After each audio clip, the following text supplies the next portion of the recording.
Hi, I'm Mitch Allen. I'm the software CTO at Palm, and I'm pleased to have another chance to talk to you about webOS this morning. We gave an overview of webOS back in February when we were working on the O'Reilly book, and that was based loosely on the introduction to the book. And the book's been published. It's been out about a month now, and we thought that it might be interesting to do another webcast this time around the second chapter, another introductory chapter around application basics. So what we're going to do this morning is show you how to get started with webOS development. If you haven't downloaded the SDK or started any development, we'll show you how to do that. And then we'll also show you, do then we'll also cover building a basic application. So you'll have a chance to see how you would build a basic application. Along the way, that will give you an overview of the tools that you'd use doing webOS development. We'll talk about that, and we'll use many of the tools so you get a flavor for what it's like to build applications on webOS.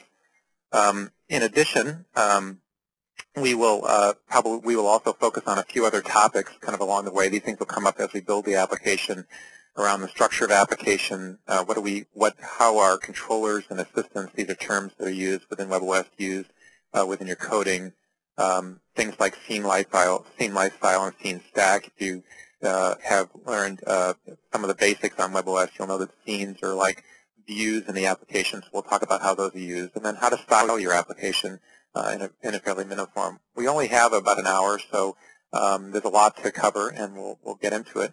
We'll start where you should, which is on developer.palm.com. I would mention that in addition to these slides, I'm also going to be using a number of applications in this presentation, which you should be able to see in the toolbar here.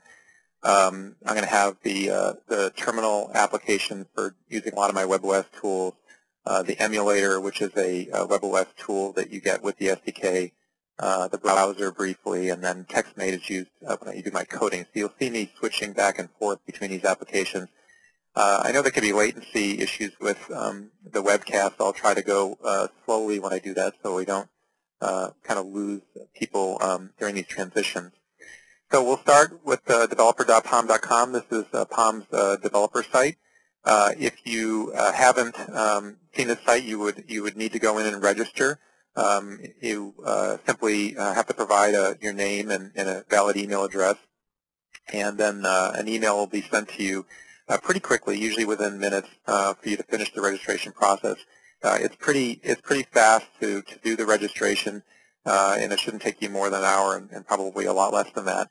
Once you're registered, you can go onto the site, as I am here, and you'll come to kind of the main page on the site.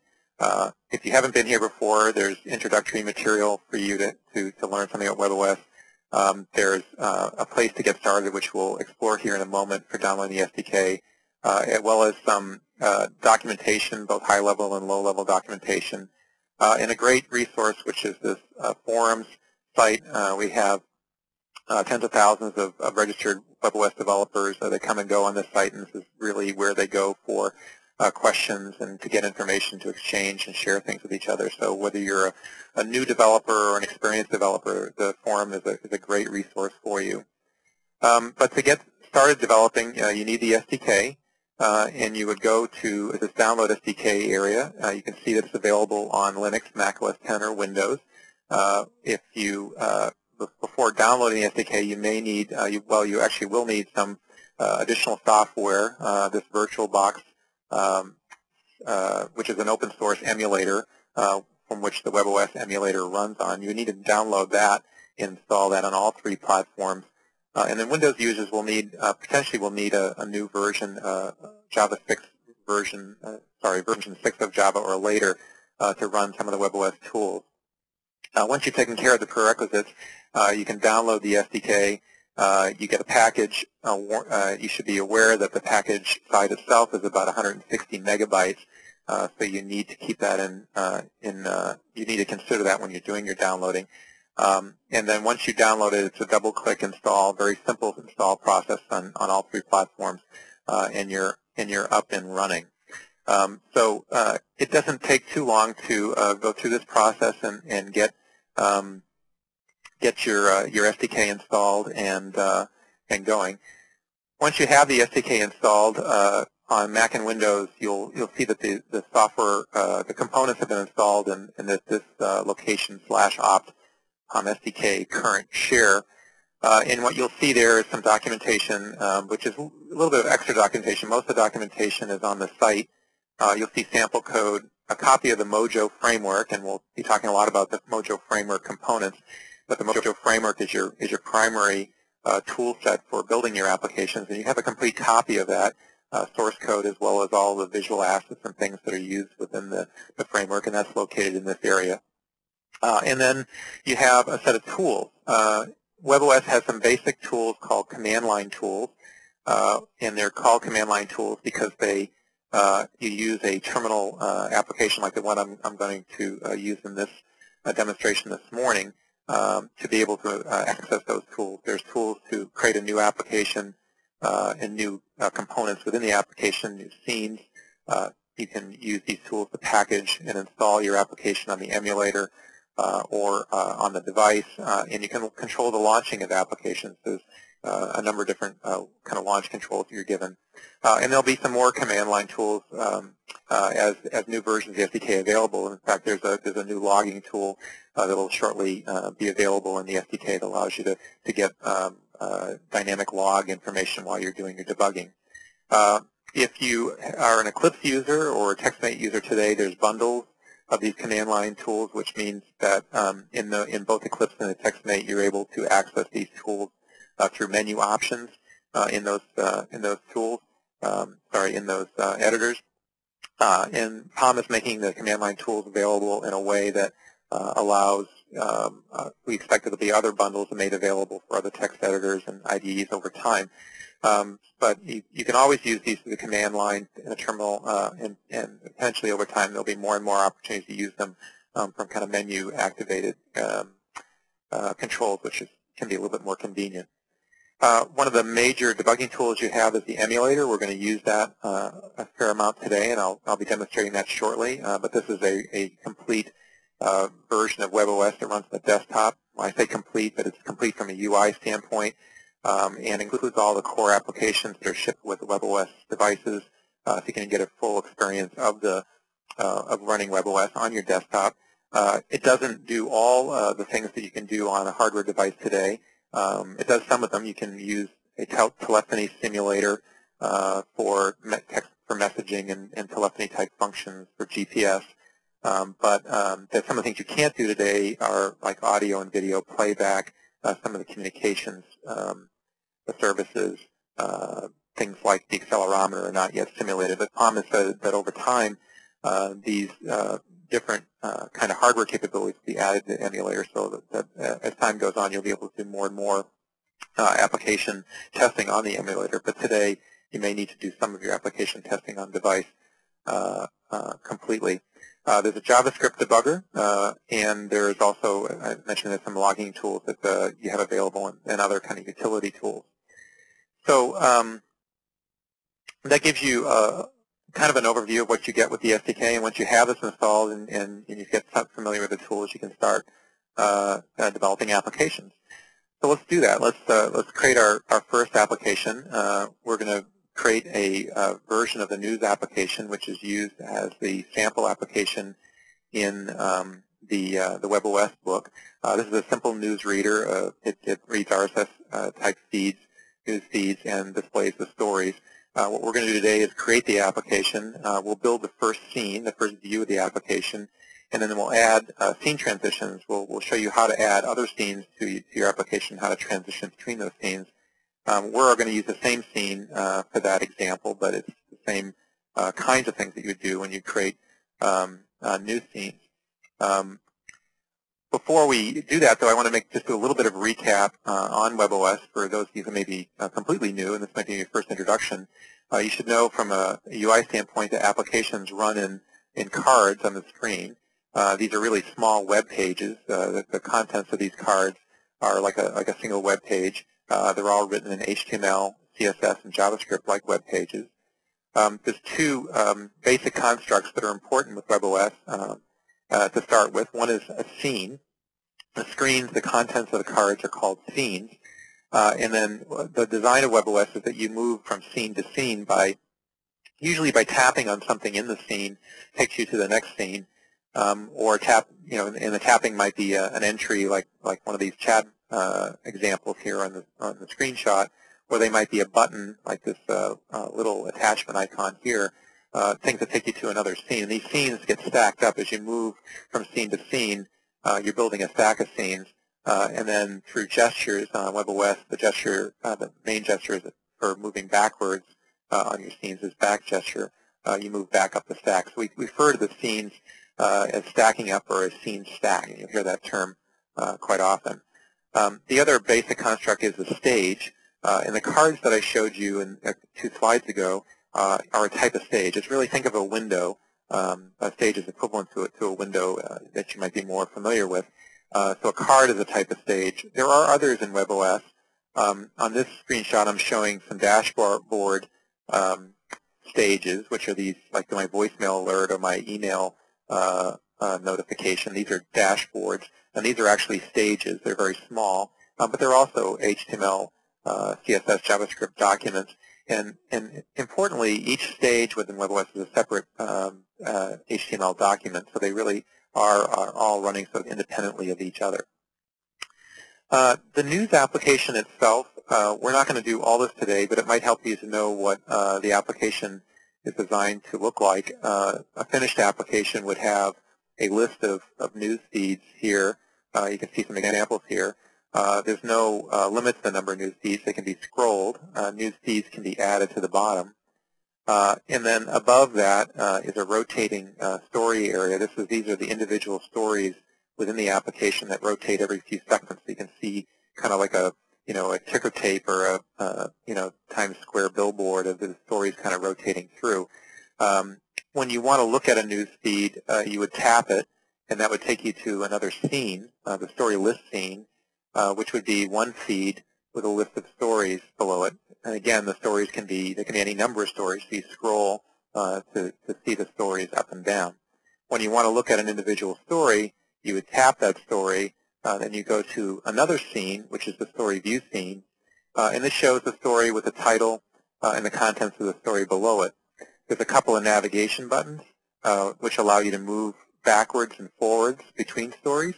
So if you think of this list of stories as most recent or newest to oldest, then you might tap the newest, and that would show up, and then you could tap repeatedly to get to the next story down the line. So these buttons give you that ability to navigate. You'll also notice that the story view can be accessed by tapping this rotating story, feature story here. So by tapping here, I go to the story view scene. And this shows you that scenes are really independent. There's sometimes multiple ways to get to a scene. Here we get it through the list taps, or we get it this way through the story tap. Today we're going to build this scene. We're not going to look at these other list scenes. We're just going to look at this one story view scene and show you how to build that along with the navigation to move from story to story. So we're going to start by, I'm going to move into my terminal application now, which is here. And this application, from here I'm going to actually build the application. I'm going to use the first of the command line tools. There's a couple things to know about command line tools in general. One is that they always work on a local directory.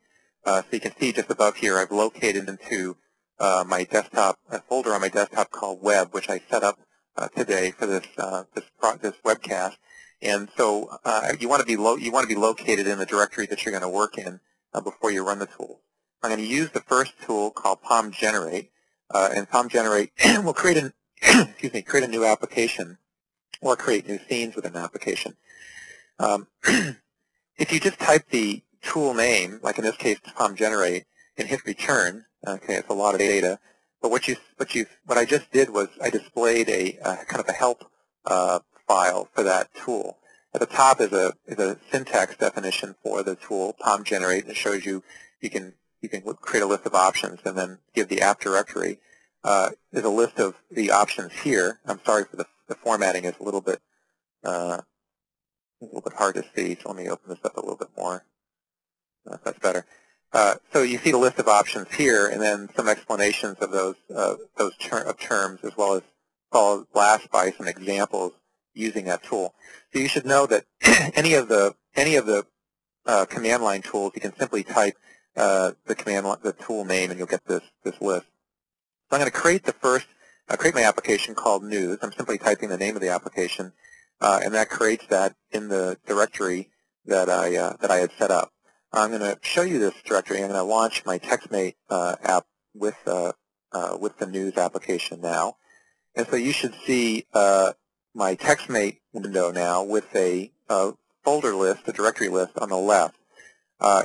News is the name of the application. It's also the top level folder, and that is followed by the app folder. Within the app folder are two other subfolders, Assistance and Views. Assistance is where your JavaScript code will go. Views is where your HTML code will go. We're going to talk more about these code files when we do the next part of our demonstration, so I'm going to skip over them for now. And let's look at appinfo.json.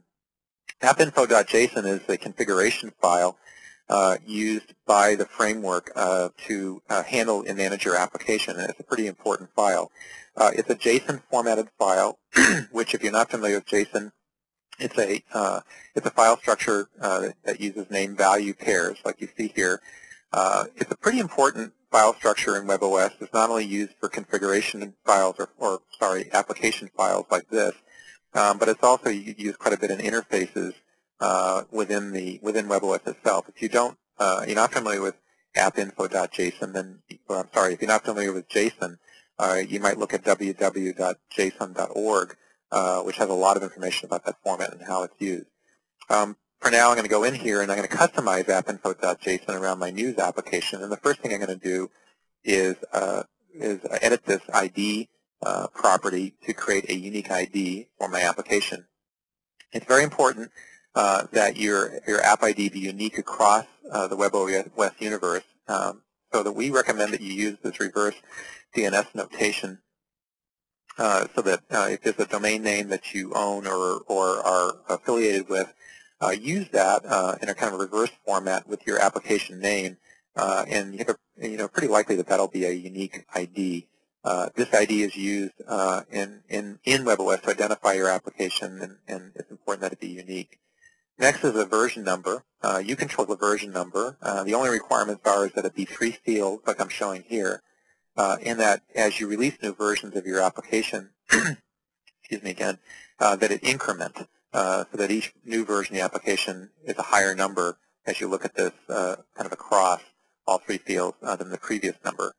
The vendor name is used in a few places in the UI, so you want to make sure that it reflects your company. Type is actually, there isn't any variations. There isn't any other options other than the web type, so you can just leave that alone. Index.html and icon.png, the main and the icon properties, these are conventions. You can change the names of these, but you can see they refer to other files within your app folder. By convention, we use these names, but you are free to change them if you want. I'm not going to in this case. But the last change I'm going to make is the title. This title is used at the top of the application window when the application is launched, and it's also used within the launcher, so I want it to be capitalized, so I'm showing it there. Let's look at index.html. That's another kind of important file in a very specific way, and that is it's obviously used quite a bit in web programming and in web content of all types. Within webOS, it's used in a fairly limited way. It's the main entry point for your application. And when you use POM Generate, you'll get this template, as you can see here. You do need to have the Mojo framework source. You need to have a script tag with the Mojo framework being the target of that script tag, so that it's loaded. If you use POM Generate, that's done for you automatically, and you shouldn't need to touch that.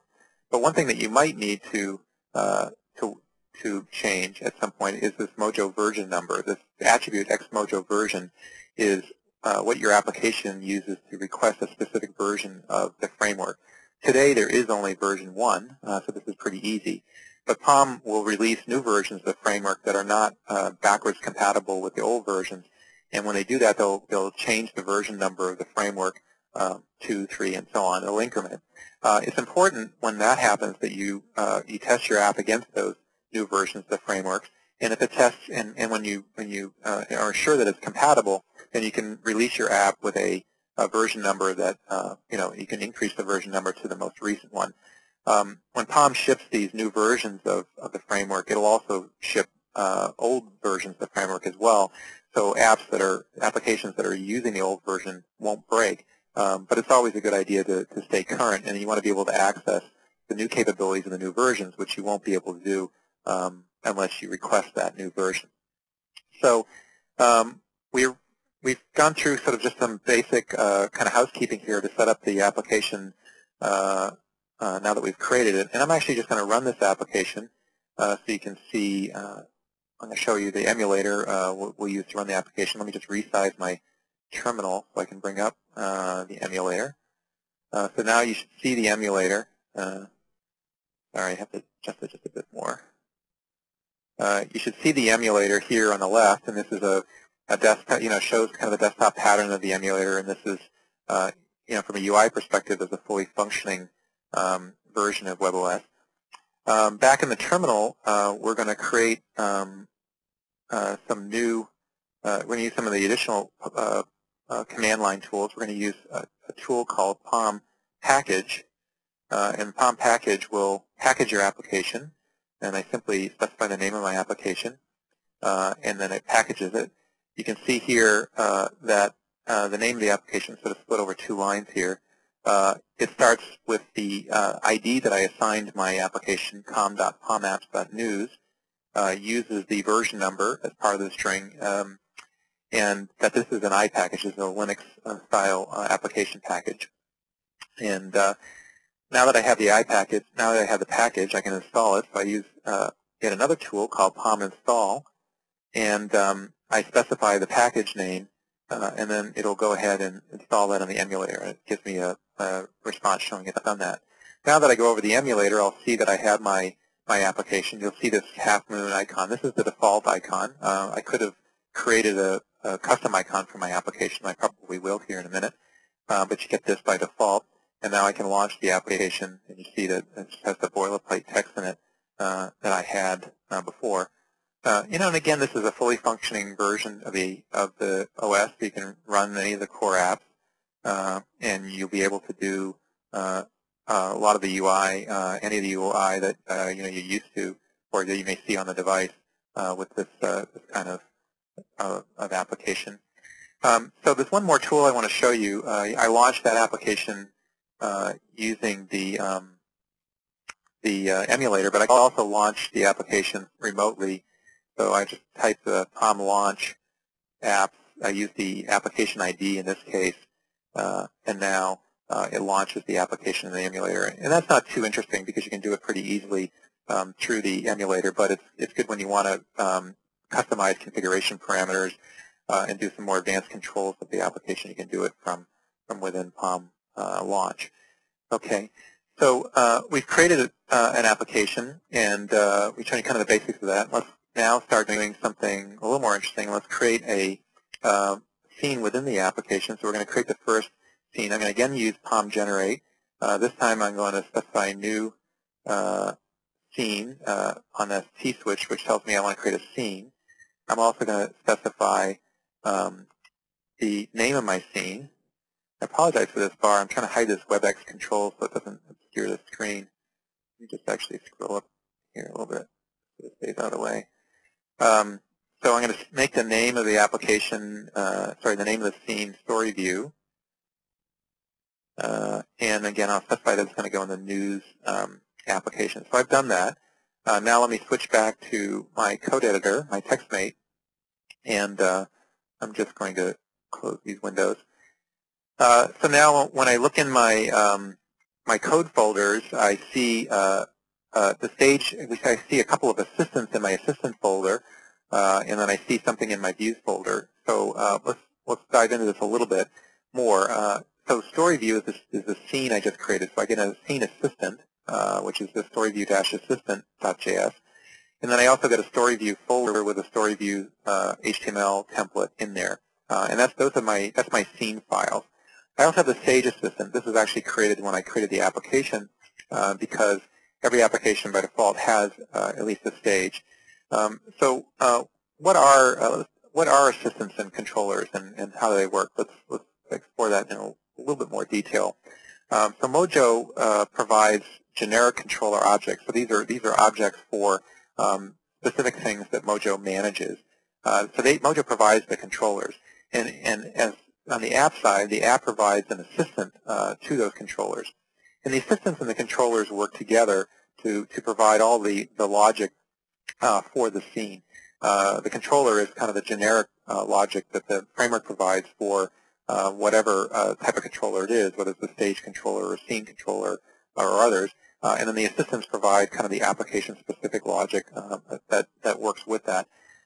We have assistants as for four major things: an app controller, each stage controller, each scene controller, and even widgets have controllers as well as assistants. We're not going to talk about widgets today. We're really going to just talk about stages and scenes. An application will only have one app controller, and it may or may not have an app assistant. We aren't showing an app assistant for news, but it actually does have an app controller. We're just using whatever the default behavior it is that Mojo provides. But for each stage in the application, there will be a stage controller, and for each scene in the application, there will be a scene controller, so there can be several of those. In news, we're going to have only one stage right now, which is this card stage, so we have one stage controller and a stage assistant, and we are so far created only one scene, so we have one scene controller and one scene assistant. It's very important to know that the assistants themselves do have access to the controller methods, and we're going to show some of those methods here in a moment.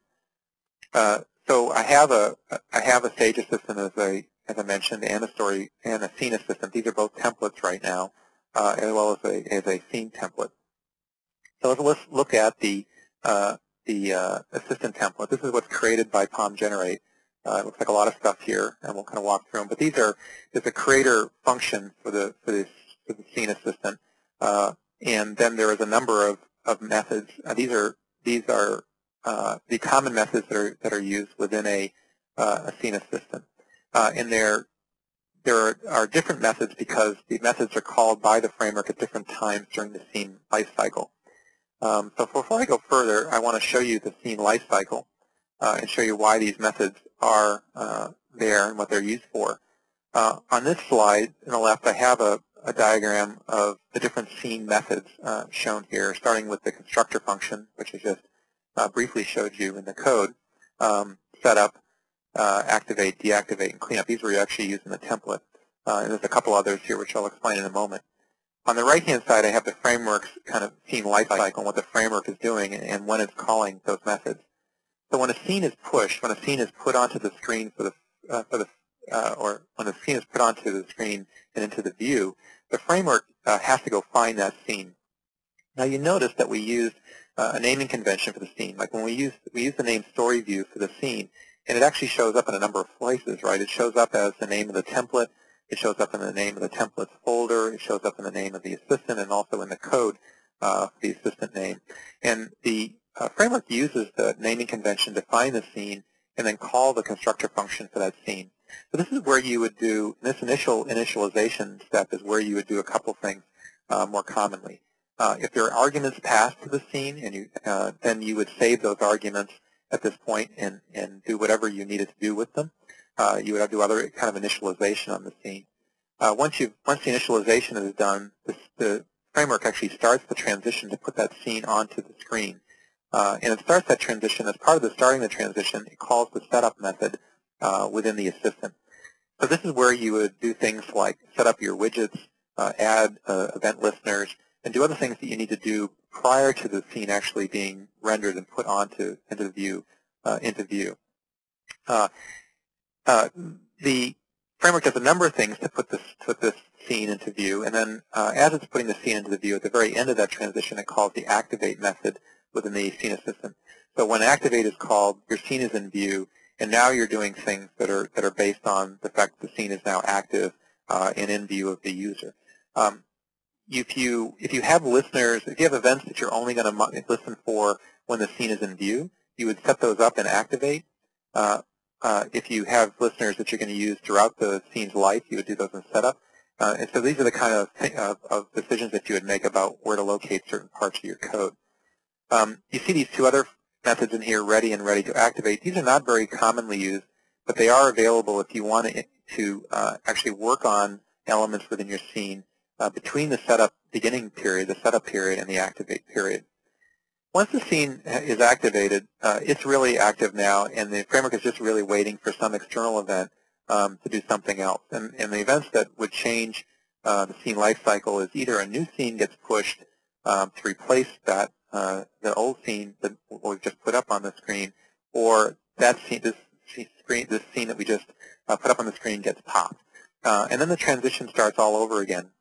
But this time we're looking at it from the standpoint of the scene that's being removed from the stage, removed from the view.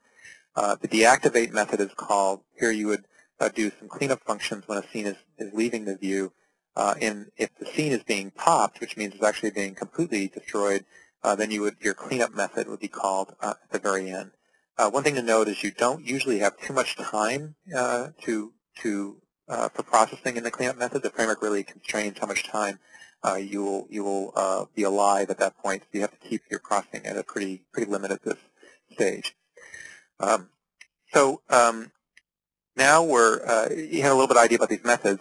We're going to start putting some code into these assistants, but to kind of save time, I've created a few. Excuse me. Reload this. I've created a few samples of the applications that I want to use here. So what I've done is gone ahead and done the coding that we're going to do for a couple of these examples here, so you can see them. I don't have to spend time kind of typing it out or copying and pasting. So we were looking at the story view assistant. So now you'll see that we fleshed this out. My creator function doesn't really have anything in at this stage. I'm not doing anything for initialization, but I am doing something during setup. And what I'm doing here is I'm actually retrieving, if you remember the view that we described a little bit earlier, there's a title area at the top and then a content area below that. So I'm retrieving the elements associated with the title and then the content, and then I'm assigning some predefined text into each of those elements. So this should be pretty straightforward if you're familiar with JavaScript and Internet HTML, just simply assigning those into those elements. This is less familiar to you. What I'm doing here is I'm actually doing the equivalent of getElement by ID, a JavaScript function, but I'm using a controller method to do that. Because webOS applications can live within multiple stages, and it's a little bit different. They have a little bit bigger scope than your standard web page. The framework manages elements across all those environments for you. So if you use the framework methods, you are guaranteed really to get the element you're targeting. If you use the getElement by ID and some of the other and sort of similar methods, there may be times when you're not getting the element that you intend. So get is one of the controller methods that you're going to use a fair amount of. So we found the two element IDs and we've assigned this text to them. You can see I don't have anything in my other methods, activate, deactivate, clean up at this point. And this defines the contents of my scene from the code standpoint. Before that scene can be used, I have to push it onto the view. Something has to actually invoke it, and that something is going to be the stage assistant. So the stage assistant is going to use a stage controller function, which is called pushScene, and it's going to name the scene, and that's how it pushes that story view scene onto the view. I've done a few other things here. The stage assistants are similar to the scene assistants, have some special methods. Setup is one of them, and there are more advanced methods that you'll learn about later that you can use within your stage assistant. But the initialization logic again goes here in your creator function, and your setup logic goes in the setup method here. I've done a couple other things here which are really not relevant to the example. I've created a global namespace for this app and assigned a version string. And we're going to have at least one other global in this demonstration, so that's why I'm showing you this. But you don't really need to do this to follow the example. Okay, so we've got our code in place, but we haven't got anything that defines where that code is going to go. and that we're going to do that within this HTML template. So now I shift over to the views directory, and I create the HTML, and I'm looking at my HTML template. And this is really empty. By when POM Generate creates the scene, this template will be empty. I filled it up with this HTML code here. So again, if you remember the layout of the scene, there's a top part for the title, and that's what this set of divs does. It really defines the style and layout of that top part, and this bottom set defines the style and layout for the bottom part, which is the content. You know, the essential part is this div here, which has the story view title element ID, which you remember from in the JavaScript code was the element that we went and retrieved and then assigned our text content to, and then the element for the summary is below here. Now you see all these other divs that wrap around it, and this can be kind of a confusing part of webOS development because there's a fair amount of styling that's associated with these various standard views that we're showing. And what we're doing here is we're actually wrapping our title with a couple of divs that use some of these standard or base styles, as we refer to them, in the framework. This POM page header style in a multi-line style defines the basic style of the title area, which we are putting here, and then the text wrapper style defines the format for the summary area here. So let me go ahead and run this so you can see it. But I'm gonna talk a bit before we go on to the next example. I'm going to talk to you a little bit more about styling and how you can learn more about these styles and how you can learn how to use them. But first, let's go back into our terminal and our emulator, and let's create a package using this new application which I just showed you. And then we'll install it here. And now when I run this, you should see this is our initial scene where we have the title and the body here. But what about all those styles? So let's look for a minute here and talk for a minute here about these base styles. The framework defines in its CSS styles for very common HTML elements like paragraph, body, and so on, things that are very commonly used in HTML. It also defines styles for many of the scenes that you see in the applications, and it even defines styles for the widgets. These styles can be used. You can use these styles in any HTML template. We were using them there in a scene template. You can also use them in widget templates, like some widgets like lists use templates, or you can just build your own templates for rendering content and use the styles in there. Pretty much anywhere you use HTML, you can reference these styles. The styles are all defined in the Mojo Framework CSS. If you look at the style sheet files after you install the SDK, you'll see all the definitions. And you can override any of these styles or add your own styles. You will use CSS in your own application style sheet. We're not going to do any of that today, but you have a style sheets folder. You can create CSS code in there to be able to define your own styles or override the styles within the framework. The resources for this are still pretty basic. The framework CSS is the best resource for finding out what's there and how it works. But we do have an excellent application in the SDK called Style Matters. This is in your sample code, and you can load this on your device or in your emulator. And I've preloaded it here. We're going to look at it for a moment. So Style Matters is a webOS application, and it shows you a list of style topics, scene styles, some things that relate to lists. Lists are used quite a bit in webOS, and you can see some of the different categories of styles here. There's styles for individual widgets, and even some kind of special topics at the end. Each of these topics is organized in a very similar way. Let's look at this fixed header. This is a very common style in webOS applications where you have this gray pill across the top with a title. This is called a fixed header. And then so each of these topics shows you kind of what the style looks like at the top, and then it shows you the HTML that generated it. So in this case, this fixed header was created or generated by using a POM header style left, so that the text is aligned left, with the title inserted in between it.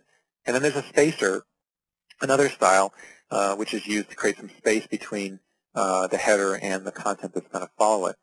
Now, the header that we just used in our application is called a page header, and there's several different variations of a page header. We use this one here, the multi-line header without an icon, and it's the second in this list. So if we look down below, we see all this HTML. This is the HTML here that we looks exactly like the HTML that we use within our application. So this application is very useful for you to get an idea of, without looking at the CSS, in a framework, you can kind of get an idea of what's available, how it's being used, see what visually the effects are, and then what a lot of the code is that you would use to generate it.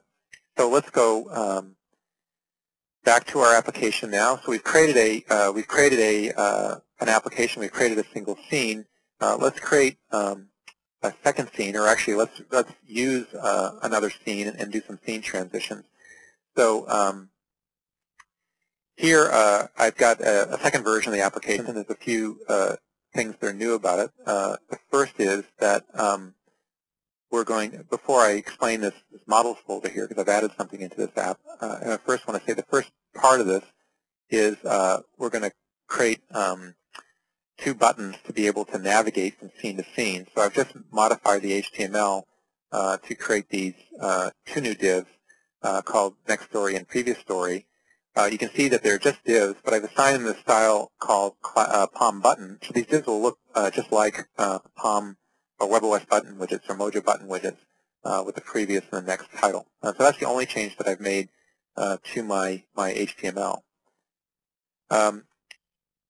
We're going to now, all the rest of the changes are going to be in the code.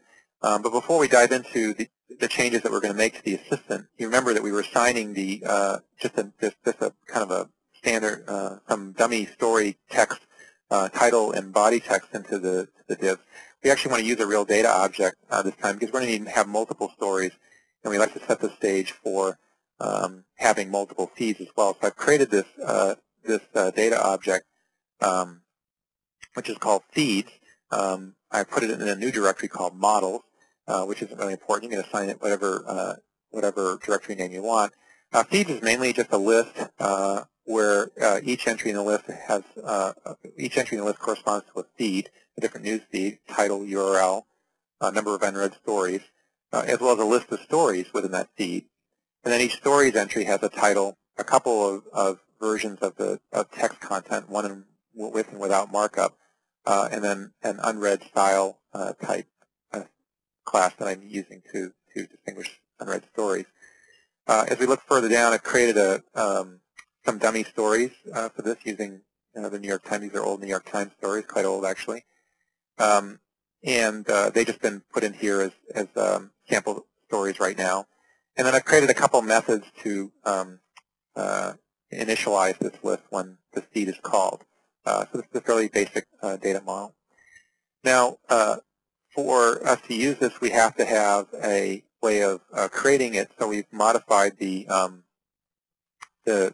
Sage Assistant to instantiate this feed. So it actually creates a new version of the feed and assigns it to this .feeds. And then because Story View has to handle multiple stories, I decided at this point also to make a change so it can handle multiple feeds. So we added some arguments to the push to Story View, where we pass it the name of the feed that it's going to display and the name and the index of the story. So we only have one feed, so we just use that first reference, and we are going to start with the first story.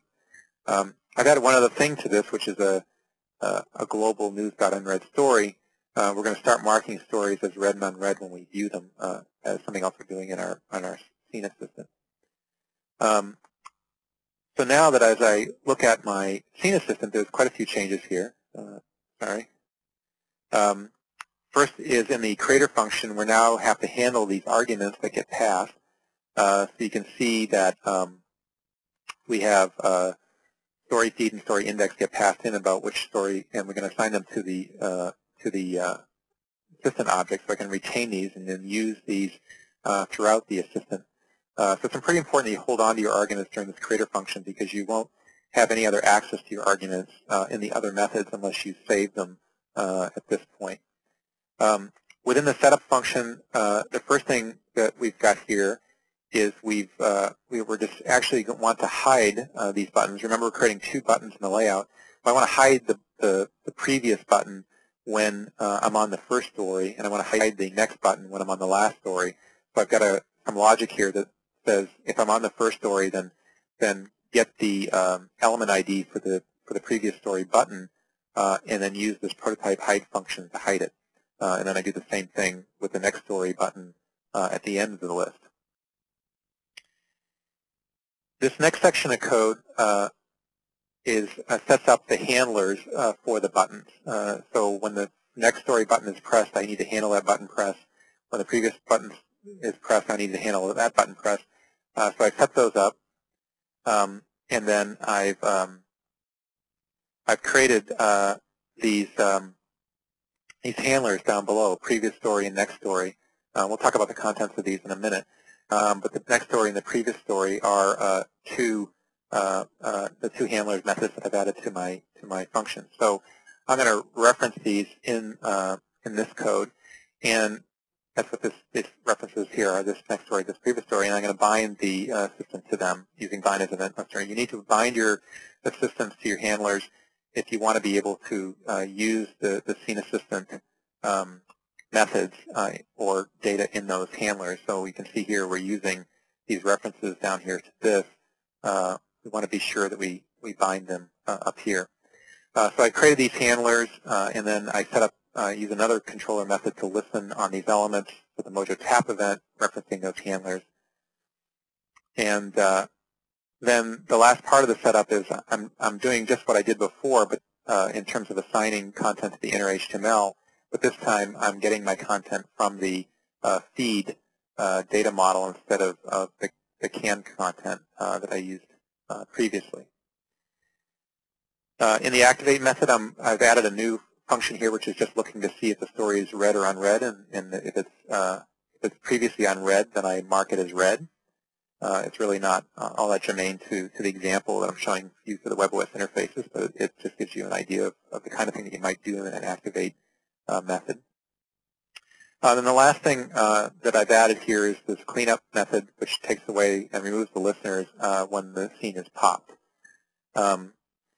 So down in these next story and the previous story methods, I've added, I've made some changes to the stage controller functions that I'm using. Previously, we used pushScene, and we just named the story view and pushed that scene, and that worked very nicely. But I'm showing you a different scene here. But since I'm sorry, previously when we pushed the story view scene, we used pushScene. But now we're going to be actually going from one story to the next. We don't want to push a new scene each time because that would actually add more scenes to our scene stack. I'm going to switch here back to the slides for a moment. If you remember, when you put scenes, when you go from scene 1 to scene 2, it puts scene 2 on the stack above scene 1. The top scene is always displayed. Then I go to scene 3, that goes above scene 2. It's always displayed. And then when I pop, I remove the scenes. There are a number of methods that you have to be able to manage the scene stack. We used pushScene previously. I'm now about to show you swapScene. But there are other methods that you can use to kind of manage this like a stack.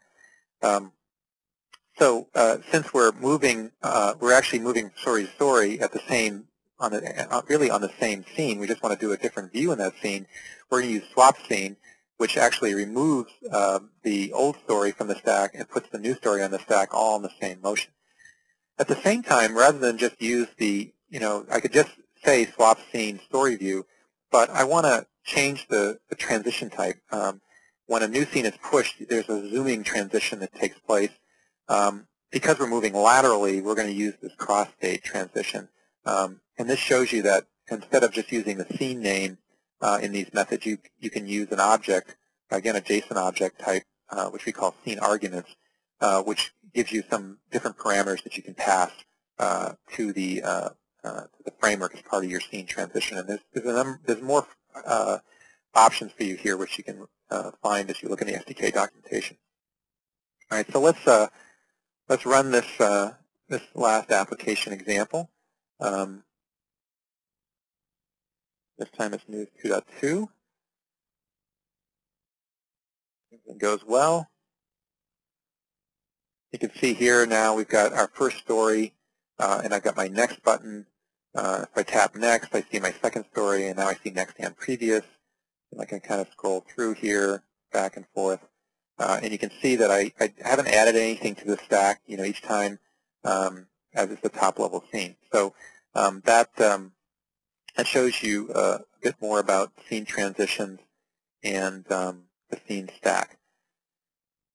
So we've gone through the kind of introductory material and getting started, as well as the examples that we planned for today. Just to recap a little bit, you register and download the SDK at http://developer.pom.com. New apps, you get introduced to some new tools. POM Generate is a fairly powerful tool used for creating new applications, new scenes. If you're doing styling, you have questions about styling, check out the Style Matters app. It's a very powerful kind of aid in understanding how styling works.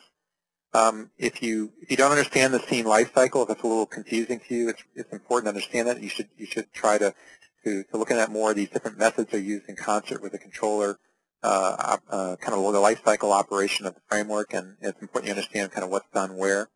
The relationship of systems and controllers. The systems are delegates to controllers. They work with them. It's a somewhat unique aspect with webOS, and it's important again to kind of understanding kind of the overall operation of webOS. And then there's the scene stack. They're very powerful. We introduced you to a couple of these methods, pushScene and swapScene and transitions, and there's a lot more that you can do with the scene stack and the scene stack methods. If you want more information, obviously the SDK site. This material closely followed Chapter 2, as Catherine mentioned, of the webOS book from O'Reilly. You can refer back to that book for more in-depth discussion of some of the same material, as well as see where this kind of lesson leads. So I appreciate that. I think we have a little bit of time for questions at this point, so I'll turn it back to Catherine. Thanks, Mitch. Wow, you covered a lot of ground very quickly and very, very well, I have to say. Here's a question from Dan. He wanted to know if there were plans to extend the assistance to other languages like Python or Lua. No, we're pretty wedded to JavaScript, for webOS. We didn't talk today about services, which are sort of, back-end capabilities, and there is a possibility that at some point there may be services can be built in other languages, but right now JavaScript is our language of choice, and there really are no plans to go beyond that. And I know that you can't usually speak on when, but someone is asking about general time frame for the 64-bit Windows SDK. Gosh, I know that's an issue. I don't have an answer for you right now, but I can get an answer posted in some way on that. But people can look forward to it, right? Yes. Okay, good enough. And any other questions? There have been some going by, but people have been very good about answering them for each other. So, okay, so Rich, you probably see this, is asking, let's see, when Adobe adds in Flash support, will that be released in a new SDK release? We're part of the Flash consortium that Adobe's put together, and we've been working with them. We haven't announced any specific go-to-market plans for it, so I can't really comment on that right now. It really kind of depends on how that work progresses. Okay. And then, let me see. I'm not sure I understand all these. Rich is asking if there's a way to simulate development for the Pixie. Premature. Yeah, well, not actually. The emulator and the tools that I demonstrated today will be updated to support Pixie emulation as well. I don't have an exact date on that availability, but that's definitely something that we are working on. Okay, and then okay, and is there a plan to provide a developer phone? I'm not sure I understand that question. You mean for like specific hardware for developers? Probably. Perhaps. As far as I know right now, there are no plans for that. It's something we have investigated, but because of the carrier relationships and that we have, it's a more difficult program to offer than in the old days. POM had PDAs and was more able to provide kind of various programs for developers around hardware. So as far as I know right now, there isn't a plan for a program for developers for hardware, but that could change. Okay. And then Dan is asking, let me see if I understand this, and don't laugh if I don't. He's saying when popped, that's capital P-O-P, popped, where does the displayed window go? Is it destroyed? Yes. Okay, so it's destroyed. And that was an easy question. And then Thomas is asking, is there further documentation to help changing the design of the Mojo widget? Yeah, there's a little bit more on the SDK site. There's some higher level information, kind of like guidelines, and then there's actually a spreadsheet, some of which was used as an appendix in the book, Appendix C, which talks more about the relationship of styles with each other. It's a little bit confusing because, like, we showed an example where you had a header style and then you had a wrapper style within it. So on the SDK site, there's a spreadsheet that shows, some of those relationships about if you use, a header style, then what are the wrapper, what are the options, for wrapper styles inside of it? What are some of the optional styles you can use with it? But I think we understand that we're not, putting enough documentation out around styling right now, and we intend to do more over time. But there is a little bit more on the site. Okay. Boy, we're running out of time. A bunch of questions just came in. Let's see. So Tanny asks, what process do we use to make sure that the SDK is updated to the latest version? If you go to the site, you can download the new versions whenever they're available. They post them on the site, and they also post them in the forums when new versions are available. So at this point, you have to, kind of monitor the SDK site to know when a new version has been pushed up. And then you simply install the version, and then you can start testing with that version as soon as you install it. Okay. Well, I'm afraid we're out of time. There's still some questions, but maybe we can bring them up in your next webcast. Or we can try to as the questions come in, perhaps we can try to answer them in some other way so that people see them after the fact. Do you have a blog, Mitch? I don't have a public blog, actually, no. But there is well, I have one actually we use internally, but I haven't actually gone to the trouble of putting a public one together. But Palm does have a developer blog, so I probably can post answers in that developer blog. That's actually a good idea. So why don't I do that? If we want, we'll gather up the questions that we haven't answered, and we'll try to put answers together and put them on the Palm developer blog, within the next few days, or certainly within a week by the latest. Okay. I'll make sure that you get a copy of those. So thank you very much for doing this today, and I want to thank everyone else for joining us. We'll have the recording of this available. We'll post it on our YouTube channel and on our site. Should only take a couple days, and I'll send everyone a link as soon as we're ready. If you want to keep a copy of the chat transcript, the best way is to click in there, and I don't know if you can do Command-All with this new upgrade. You can on a Windows machine, but not. You have to select the whole thing and copy it on a Mac. So just take a copy of it and paste it in the text file, and then I know you can. It's kind of tiresome. Click at the bottom and the top, and that does the trick, though. And copy it and paste it in a text file, and you'll have a copy. If for some reason you don't get to do that on time, you can email me at webcast@o'reilly.com, and I'll send you a copy. And that's about it. So thanks, everyone. I hope you'll join us again next time. Thank you.